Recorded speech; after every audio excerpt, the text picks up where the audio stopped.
सैया चुने के चौकीदार। गैस सिलेंडर पर बटन दबाई हां लई हां उपेंद्र सरकार चाचा हो इन्हीं के अब की सांसद बनई हां कारा कठोई उजिया।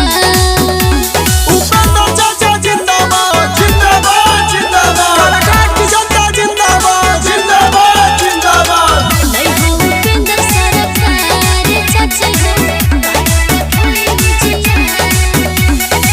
ए चाचा सुनो ए चाची सुनो, चुनी हो नेता बेटा जसी मंदार, चुनी हो नेता बेटा जसी मंदार। लाजू राखी भोटवा के तोहर, लड़के दिलाई सबके अधिकार। कौनो विपतिया में रहे सबके खैर, कौनो विपतिया में रहे सबके खैर। गैस सिलेंडर पर बटन दबाई हां लई हां उपेंद्र सरकार चाचा हो इन्हीं के अब की सांसद बनई हां कारा कठोई उजिया।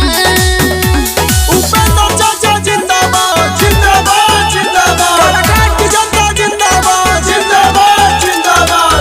लई हां उपेंद्र सरकार चाचा हो कारा कठोई उजिया।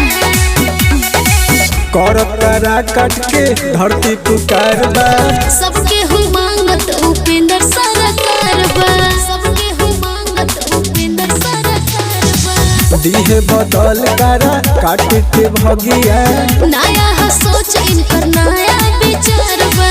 शशि मुकेश के बाई है गोहार, शशि मुकेश के बाई है गोहार। Gas cylinder